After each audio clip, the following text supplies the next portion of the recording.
प्रदर्शन नहीं कर सकते। जी बिल्कुल, इस जो घटना घटी है इसके पीछे पूरा का पूरा मास्टरमाइंड तौकीर रजा को बनाया गया है। तौकीर रजा को माना जा रहा है कि इस घटना के पीछे उनकी पूरी जिम्मेदारी है और उनको गिरफ्तार भी किया गया है। उनको न्यायिक हिरासत में 14 दिनों के लिए भेजा गया है। और ऐसा पहला बार नहीं है कि कोई पहली बार उन्होंने ऐसा बयान दिया हो और ऐसे लोग भी इकट्ठा हुए हो और ऐसी घटना घटी हो। लेकिन क्या सवाल ये है कि इसके पीछे कोई सियासी दुर्गंध है कि कोई इसके पीछे सियासत का खेल खेला जा रहा हो, ऐसे भीड़ इकट्ठा करके, या किसी मुद्दे को भटकाने के लिए खेला गया हो, या ऐसे तनाव पैदा करने के लिए किया गया हो जिसका फायदा किसी को, पार्टी को मिल रहा हो या किसी व्यक्तिगत जीवन को मिल रहा हो। इसमें कितनी पॉलिटिक्स की दुर्गंध आ रही है इस जो घटना घटी है।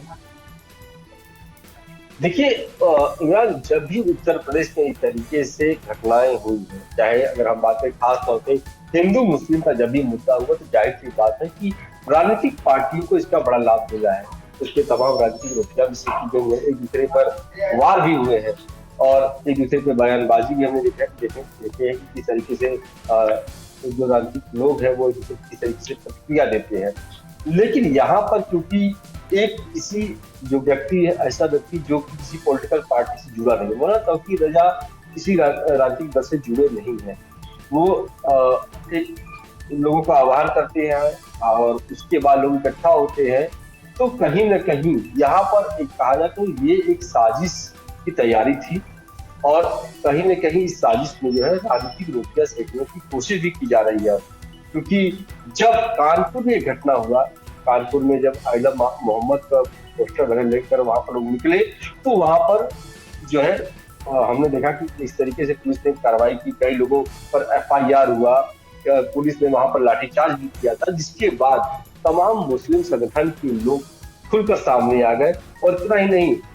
AIM के जो प्रमुख है असदुद्दीन ओवैसी, वो भी सामने आ गए थे। तो कुल मिलाकर कहीं न कहीं इस घटना पर राजनीतिक रोटी जो सेकने की कोशिश की गई थी और इसमें तमाम जो संगठन के लोग हैं वो भी अपनी सियासत को चमकाने के लिए, और मौलाना तौकीर रजा की अगर बात की जाए तो मौलाना तौकीर रजा तो अपने बयानों के लिए जाने जाते हैं, किस तरीके से वो अपने बयानों से बरेली में जो है दंगा भड़काते हैं, लोगों को भड़काते हैं, तमाम हर मुद्दे पर बोलते हैं। अभी हाल ही में उन्होंने योगी आदित्यनाथ की जो फिल्म आई अजय, तो उस पर उन्होंने प्रतिक्रिया दी है कि मुसलमानों को फिल्म नहीं देखना चाहिए। और कहीं न कहीं इस तरीके से इससे पहले CA NRC हो का मामला हो, चाहे ट्रिपल तलाक का मामला हो, हर मुद्दे पर वो बोलकर कुछ न कुछ अपनी जो सियासत है उसको चमकाने की कोशिश करते हैं, किस तरीके से हम लाइमलाइट में आ जाए। और देखिए, जब कल ये घटना होती है उसके बाद रात को वो वीडियो जारी कर रहे हैं कि नहीं, मेरे लेटर पैड का गलत इस्तेमाल किया गया। यानी एक तरफ आप लोगों को बुलाते हो, प्रदर्शन करवाते हो, और जब घटना हो जाती है तो आप कह रहे हैं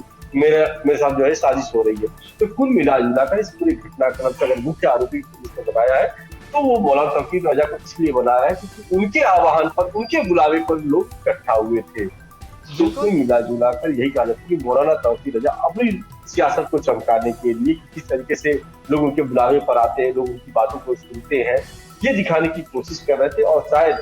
क्योंकि जो पुलिस के पास जो चीजें बरामद हुई, चाहे वो पत्थर हो, चाहे वो कांच की बोतल जिसमें पेट्रोल भरे गए हैं, असलहा बरामद हुआ है, लाठी डंडे बरामद हुए हैं, तो कहीं न कहीं इसके साथ साथ एक बड़ी प्लानिंग की तैयारी हो चुकी थी कि यहाँ पर सिर्फ प्रदर्शन ही नहीं होगा बल्कि एक हिंसा होगी, एक ताकत दिखाई जाएगी और सरकार के ऊपर एक सवाल होगा कि किस तरीके का